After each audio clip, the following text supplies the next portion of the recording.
إن الحمد لله نحمده ونستعينه ونستغفره ونعوذ بالله من شرور أنفسنا وسيئات أعمالنا. من يهده الله فلا مضل له ومن يضلل فلا هادي له، وأشهد أن لا إله إلا الله وحده لا شريك له، وأشهد أن محمدا عبده ورسوله صلى الله عليه وعلى آله وصحبه ومن تمسك بسنته إلى يوم الدين.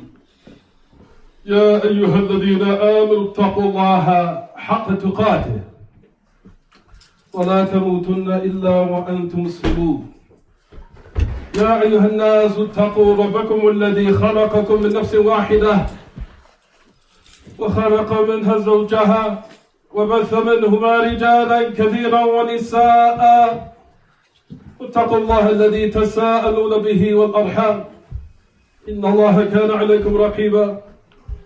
يا أيها الذين آمنوا اتقوا الله وقولوا قولا سديدا يصلح لكم أعمالكم ويغفر لكم ذنوبكم، ومن يطع الله ورسوله فقد فاز فوزا عظيما.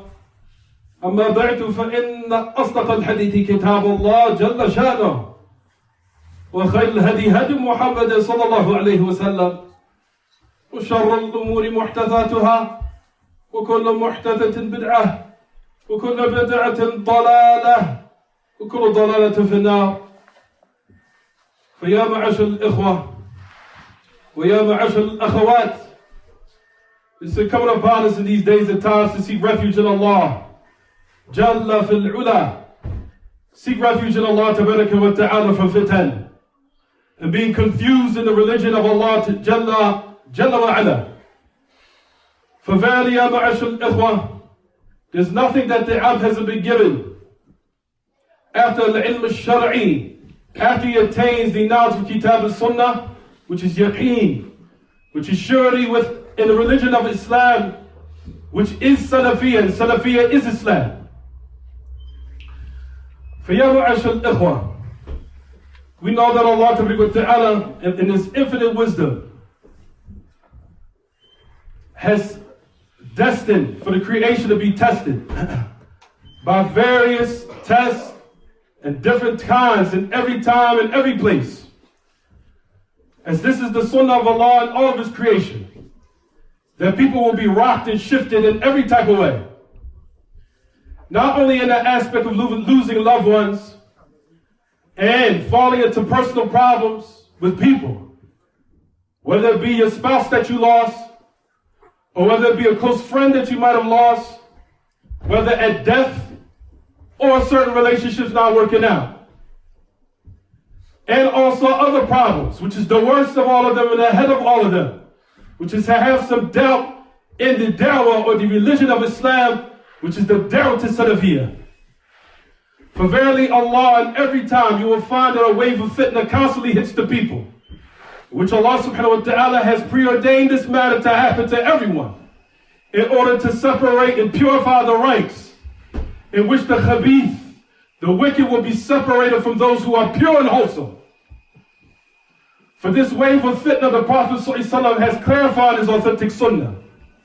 When the Prophet ﷺ said in the hadith, by the tremendous narration that has been extracted in Sahih Muslim, on the authority of Abdur-Razzaq, when the Prophet ﷺ, what he said, after the death of the Prophet ﷺ, he said, فَأَتَيْتُ عَبْدِ اللَّهِ بْنِ عَمْرُ الْعَاصِ فَاجْتَمَعْنَا إِلَيْهِ وَكَانَ فِي ظِلِّ الْكَعْبَةِ فقال عبد الله بن عمرو بن العاص كنا مع رسول الله صلى الله عليه وسلم في سفر فمنا من هو يخبأ الخباءة وممن ينتظم وممن هو في جشره إذ نادى منادي رسول الله صلى الله عليه وسلم الصلاة جامعة فاجتمعنا إلى رسول الله صلى الله عليه وسلم فقال رسول الله صلى الله عليه وسلم لنا يا ما كان نبيا من قبلي إلا كان حقا عليه أن يدل أمته على خير يعلمه لهم وينذرهم شر ما يعلمه لهم وإن أمتكم هذه جعل عافيتها في أولها وسيصيب آخرها بلاء وأمور تنكرونها فتجيء الفتنة فيرقق بعضها بعضا ثم تنكشف فيقول المؤمن هذه مهلكتي فتجيء الفتنة فيقول المؤمن هذه فمن أراد أن يزحزح عن النار ويدخل الجنة فلتأته منيته وهو يؤمن بالله واليوم الآخر وليأتي إلى الناس الذي يحب أن يؤتى إليه ومن باع إماما فأعطاه صفقة يده وثمرة قلبه فليطعه إن استطاع فإن جاء آخر ينازعه فليضرب عنق الآخر. As we know the hadith, which is tremendous, and I think everyone in this masjid and those who are listening online knows of the different waves of fitna that we've been enduring for years and years and years. Everyone has to realize when fitna comes, it's going to get more confusing and more confusing and more confusing to those who do not study and have usul salafiyah.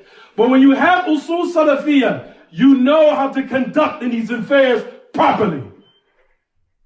For those who are ignorant of usul salafiyah, you will leave yourself open for the fitna to grab you. You will not have a fortification or a shield for yourself.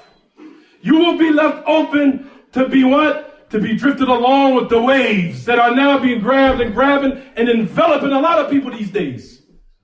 The Prophet ﷺ has told us about this type of fitna that is going to come. And how, when it says in the hadith, Abdur-Razzaq, that he said that I came to Mecca and I entered the Masjid al-Makki. And he says to Abdullah ibn Abdur-Razzaq that he was sitting in the shadow of the Kaaba. And I came to him. And he said that when he talked about a story which happened with the Messenger of Allah, that we were on a travel with him. And when we were on that travel was from us who was opening up their tents. And from us was also throwing their arrows and practicing with those different types of weaponry that we were given. And from us also likewise that was working on his riding beast. Hence there was a call out to the Messenger of Allah. So he said, as-salatu jami'ah. Verily come now and gather everyone to salat jami'ah. When it was a call for everyone to come and listen. When the Messenger of Allah came, gathered us, he said to us, there was not a Nabi before me, except that it was upon him to indicate and direct and guide his people to the good that he knows for them, and to warn them of the evil that he knows. He said, for verily the afi of this ummah, the good and the best, where they were not tested in the aspect where they were rocked and shifted in the aspect of their religion, because they purified it and kept it pure from anything that taints it. For the best of the afi that was given to the first of this ummah. He says, however, the last is going to afflict them. Trials and tribulations that you're all going to hate and detest. Then fitna will come to the abd. It's not just fitna of shubahat or shahawat. As we know that the ultimate fitna is the fitna of where your belief is rocked and shifted. Where the Muslim goes to some type of deviant methodology, which is a fitna of a lot of the Muslims these days. Where the Prophet ﷺ said fitna is going to come. فَيُرَقِّقُ بَعْضُهَا بَعْضًا. As Al-Hafidh ibn Hajar mentioned about this narration, that he said the meaning of the narration, يُرَقِّقُ بَعْضُهَا بَعْضًا. That fitna is going to come. And it's going to rock and shift the people. Shake them up and test them. See how you are really. Bring out the true nature of inside of you. So everybody can know who you are. Because that's what fitna is for. It brings out the reality of people. So we can know who's who. So when the fitna comes, as it says in the hadith, it says he's going to come and he's going to afflict the people. He says, and then the people are going to deem it to be evil. He says, and then it will be released as the Messenger of Allah will go away. And the mu'min will say, this is my destruction. This is my destruction. Then fitna is going to come again. And Al-Hafiz had explained that the meaning of this love, the meaning of it is that fitna is going to come. And once it leaves, there's going to be one worse that's going to come. One more severe, more confusing. One that will rock the people. As we have seen trials and tribulations in this city. So many fitna makers. So many people that are rocking the people. Rocking them in their salafiyah. Drifting along with the currents of fitna. It's embarrassing for this city. For people now, outsiders, to come in and rock you from your salafiyah. Clear salafiyah. The Prophet said that salafiyah on that which is going to come of fitna. Then it will leave again. Then that which came is going to be more severe than the one that left off. So the Messenger of Allah said that the mu'min would say, this is the means of my destruction. This is the means of my destruction. Until the last part where it says, he says, whoever wants to be put far away from hell and enter paradise, let death come to him and he's believing in Allah on the last day. Listen to this last part, in which a lot of people, if you was to really ponder on this narration of the Prophet ﷺ, all of us would be humble individuals, humbling themselves for Allah. When the truth comes to them, they just say, if I'm right or if I'm wrong, I'm wrong. That's a statement on the tongues of the people. It's like pork. It's like poison to admit when you're wrong. Wallahi, brothers, I have never experienced anyone that admitted when they were wrong except Allah raised them. Allah raised their status. And he humiliated people who are arrogant and haughty and are afraid to say, because when you say you are not wrong, it shows you are a weak individual. It takes a strong person to say, I'm wrong. That's a true man. To humble yourself and say, I was wrong, I'm sorry. In all your affairs, especially in your affairs of usul al-salafiyah, there's no aim to say I'm wrong. The aim or the affair of what is offensive and what is condemned is when you're not able to say it. That shows you're a coward and you're a weak individual. But however, a person, when he's able to humble himself for Allah and say that I'm sorry and I'm wrong for opposing the religion of Allah, and I'm sorry and I apologize for what I have made in the error, Allah raise that individual. Raise them amongst the khalq, amongst the creation, and likewise in the hereafter. For the Messenger of Allah, ya ma'ashar al-ikhwa, listen to this love of this word.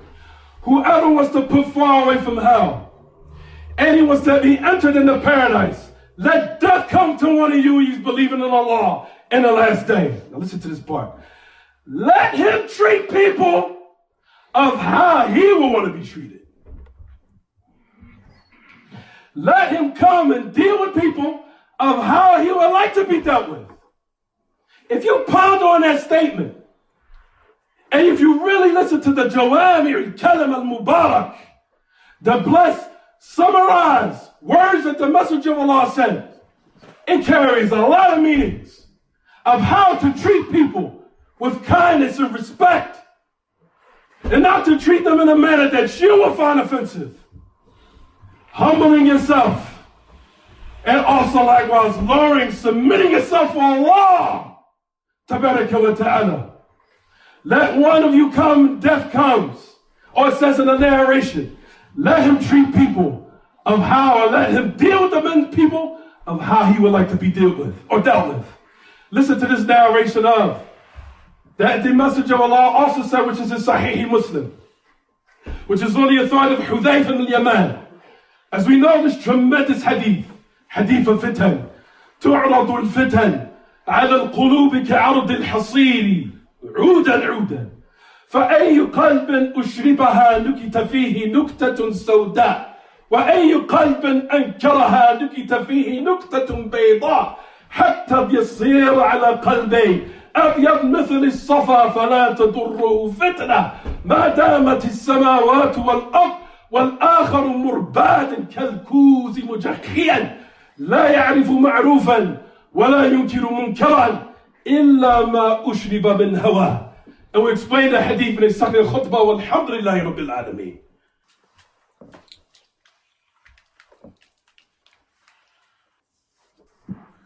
الحمد لله وحده والصلاة والسلام على من لا نبي بعده وعلى آله وصحبه ومن تمسك بسنته إلى يوم الدين وسلم تسليما كثيرا أما بعد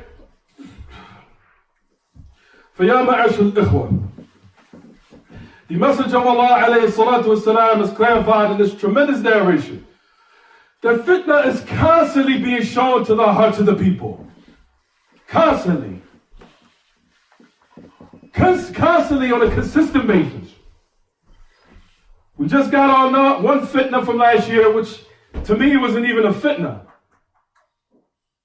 of 2 night shift people who I don't even know, they don't even deserve their names to be mentioned at all. But you see, the ignorant ones are rocked and shifted. Brothers and sisters, believe me, if you do not learn usul salafiyah, you will be exposed to every fitna to grab you. No matter if it's fitna that takes place in this city, or even if it's somewhere else in another country in Saudi Arabia. If you do not learn usul salafiyah, understanding that properly, so when fitna hits, you know what to do. Not to run your mouth so much, and to delve in these affairs in which leave it to Ahl Ilm, leave it to the people of knowledge, of those who are known to have insight in these affairs.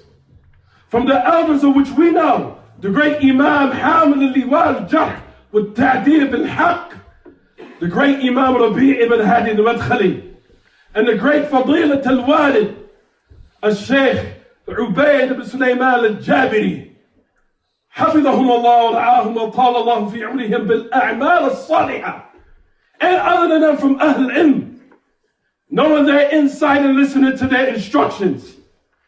Now to the point in the city, you hear statements of disrespect of these scholars. Who are they? I ain't gonna listen to them. And I'm hearing this is like, where's the city going? And I know Abu Uwais, rahimahullah, if he was living right now, Allah knows best. To hear how the people condemn these scholars, it would make him throw up. What has happened to you people? What is going on with you people? What's going on? You're being rocked and shifted by idiots. Nonsense. Not listening to the instructions of Ahl Ilm, in which the Prophet ﷺ had constantly said, fitna is going to be constantly shown to your hearts on a consistent basis. Any heart that accepts this fitna, he says, أَيُّ قَلْبٍ أُشْرِبَهَا نُكِتَ فِيهِ نُكْتَةٌ سَوْدَاء. Any heart that now accepts this fitna, it will be put on his heart a black dot. That's not just fitna because you got your girlfriend in the car that you're on the phone with. Oh, that will call a black dot on your heart too. Also the drinking, also the clubbing, also the filthy nonsense that you broadcast on social media, it will be put on your heart a black dot. And the most worst of all those black dots is the fitna now when you go into Masjid in South Philadelphia and New Jersey and all these other different places in which I'm sure you know exactly what I'm talking about. Those are the worst of fitna. Because now you're being tested in your religion. When you're tested in your religion, know for sure you need to rush to get a doctor to cure it. Just as you know when you're wounded in your body severely, you do not hesitate except to hasten towards the hospital. When you know that your heart is now being tested, we put that off. That's not serious. Procrastination. Any type of heart that accepts this fitna will be put on his heart a black dot. Any heart now, likewise, that rejects this fitna, they learn usul salafiyah. They hang on to the gharuz of Ahl al-Ilm al-Mahba, wa ulama al-Sunnah. They learn usul salafiyah. They hold on to the what? To those from Ahl al-Ilm that are truly defending the Sunnah. And they are correct in their positions. He said, for anybody who rejects that fitna, it will be put on his heart a black dot. Until the hearts become like two of that which is of similar, or one of these two type of hearts. One of them is abiyad, white. No fitna will be able to harm it as long as the heavens and the earth exist. Ya ma'ash al-ikhwa. The only way you'll be able to keep your heart pure and cleansed is by learning usul salafi again. Learning the proper aqidah. Being steadfast and asking Allah consistently, day and night, to keep you firm upon it. For verily, ya ma'ash al-ikhwa. Notice that the Prophet ﷺ used to make this dua constantly. Day and night. Every night and day, until they said that this hadith is mutawatir. This hadith, in which we know that the Prophet ﷺ had said that the abd ma yu'ta shay ba'd al-yaqeen khayrun min al-afiyah. That the abd and the slave will never be given anything better after surety than him being pardoned and excused from tests, especially in his religion and especially in his minhaj. For there's no type of test in which you are, or worse of a test than that which you're being tested in your religion, either in your obedience of Allah. That's one type of the worst test that you can receive. Your obedience or uprightness with Allah is the worst test. If Allah is testing you in that area. Then what's just worse than that is now when you start having doubt about the religion, or doubt about Salafiyah, or now, which is the worst type of what's coming in the city, people saying they Salafi, but they're doing something totally in contrast to it, which is worse than sin. Having doubt in the methodology of Salafiyah is the worst type of test. The Prophet ﷺ used to make this dua in the morning and the evening. By the fadl of Allah, this is what I make dua from my morning and evening dhikr every day. And I make sure I do not miss making this dua.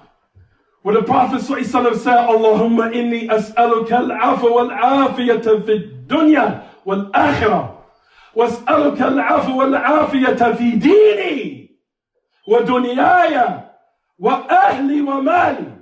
Allahumma astur awrati وآمن روعاتي واحفظني من بين يدي ومن خلفي وعن يميني وعن شمالي ومن فوقي وأعوذ بعظمتك أن أغتال من تحتي.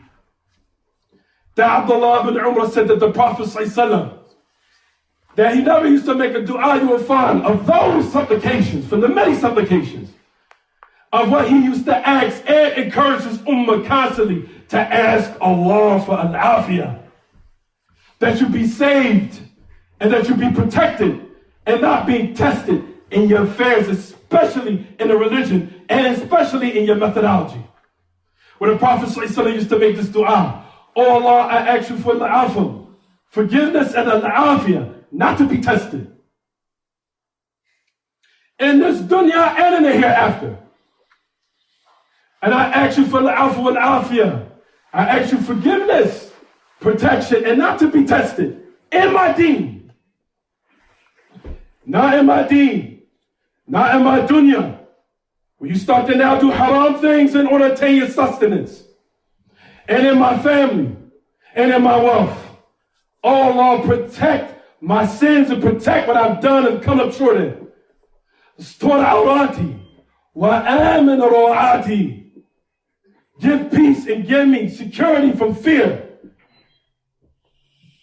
Protect me from the side of me and from the left and from the right and behind me. And I also seek refuge in you from al-khasf, from something of an earthquake or punishment that will cause me to be destroyed. These are the type of du'as in which even Abbas Abdul Muttalib said, I asked the Messenger of Allah. I asked him, what is the best of du'a? He says, Ya Ammi Rasulillah, Salillah al-afiyah. O uncle of the Messenger of Allah, ask Allah for al-afiyah. He says, then I came back another day. He said it again. Salillah al-afiyah. Then I came back another day. He said the exact same thing again. For ya ma'ash al-ikhwa, in the hadith of the Messenger of Allah, if you want your hearts to remain white and pure, as it says, the only way you can do that is through ilm al-shar'i and learning usul salafiyah. Then asking Allah to keep you firm upon it through these various types of authentic supplications of the Messenger of Allah, which will keep your heart firm and planted to the ground. Because this fitna is not stopped.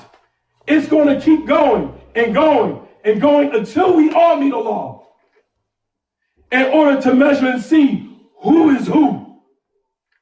As the great Imam Muhammad al-Jami used to make this tremendous poetry. And I thank Allah for all this fitna that used to take place. Because now I know who is who.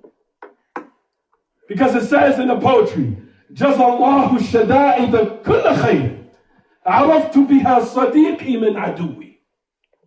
May Allah, he says, Jazallah shada'ida kulla khayr. May Allah thank all the calamities that happen. Verily, I know by who's my enemy to who's my friend. May Allah reward the shada'id. I know who's who now. For ya ma'ash al-ikhwa. The narrations, it says, just to end it off, when the Prophet ﷺ had mentioned it, said, he says, well, akharu murbad, kalkuzi mujahhiyan. He says, the other heart is that which is black. It's like the kuz. As it's a type of flower that when it's set upside down, it holds everything that comes in it when something is poured inside of it. He says when the heart now becomes flipped like that, all of that which is of fitna of social media, and we know that is the greatest fitna that we're being tested with these days. Every type of belia, every type of atrocity that poisons the people's heart comes straight to your pocket now. If you are not careful. For verily now, he says, the heart will become like black, holding everything that is in it of fitan, holding it in. Kalkuzi mujahhiyan. What will happen now? Now that your heart is accepting this, until the point, la ya'rifu ma'rufan, wa la yunkiru munkaran, illa ma ushriba min hawa. Ibn al-Qayyim gave a tremendous benefit about this particular narration. He says, when a person's heart becomes black and switched to this point and to this extent, he says, a person will not to know good which is good, as the Prophet ﷺ says. La ya'rifu ma'rufan. Doesn't know which is of khayr. Nor does he even prohibit the evil or that which is what? Incorrect. Or what is evil. Except that which agrees and what his desires sucks in. For Ibn al-Qayyim says about this hadith in the last part. He says if a person doesn't protect his heart, which the Messenger of Allah talked about fitna and how it poisons people, until the point where your heart can be switched up. Because we know that the hearts are between the two fingers, that the heart of the slave is between the two fingers of the fingers of Rahman. He switches how he wills. He switches how he wills, tabaraka wa ta'ala. Says in the last part of the narration, where Ibn al-Qayyim says, your heart can be poisoned, it can be switched, until the point where you do not know. We're good now that you used to deem to be good, you now deem it to be evil. Also, that which you used to now declare to be bid'ah, declare what goes against the religion, is switched on you now. Listening to music, what's wrong with that? It's all good. Having a girlfriend, what's wrong with that now? Everything now has become a switch. Your insight of your senses now are corrupted. Switched. What's wrong with so-and-so daddy at so-and-so Masjid in New Jersey? What's wrong with that? What's wrong with that? Can't go to there? What's wrong with that? I don't mess with them Salafis. What's wrong with going there? That which you used to deem to be evil, now you deem it to be good now. That which you used to proclaim a bid'ah today, you now declare to be sunnah. Everything becomes switched to you on you now. Your basira, your insight now becomes wiped out. فَيَا مَعَاشِ الْإِخْوَةِ, this is the effects of fitna. And you have to constantly ask Allah to keep your heart firm and plant it on the ground. And after, not only just dua to Allah, you have to put forth your utmost diligence and desires in learning usul salafiyah. That is your fortification and your shield to these fitna. Asking the students of knowledge, asking them questions about your methodology, your minhaj. So when these waves of fitna hit, you now know how to deal with it. But those who are destroyed is those who start yapping their mouth, running their mouth, indulging in these affairs in which the Prophet ﷺ prohibited, that when these fitna come, not for no one to indulge in them, not to put on the internet certain names, not to now you will be consumed by fitna. For ya ma'ashal ikhwa, if you hear someone constantly talking about something every single day, every day, once, 2, 3, 4, 5 times a day, know he's consumed by that fitna. You're consumed now. Shaitan has now made an entrance upon your heart. Got it. When you see your mouth is constantly running about something 6, 7, 8, 9, 10 times a day, it's like, what do you keep talking about this for? You're consumed. Shaitan has opened up a door to you now. The only way you can get rid of that sickness now is to go to a doctor of the qalb. You're consumed. For verily, ya ma'ashal ikhwa, make isti'adha from fitan, as the Prophet ﷺ used to constantly say, إِنَّمَا السَّعِيدُ مَنْ جُنِّبَ الْفِتَنِ إِنَّمَا السَّعِيدُ مَنْ جُنِّبَ الْفِتَنِ إِنَّمَا السَّعِيدُ مَنْ جُنِّبَ الْفِتَنِ. Verily, the one who's truly prosperous and successful is the one who Allah kept far away from him fitan.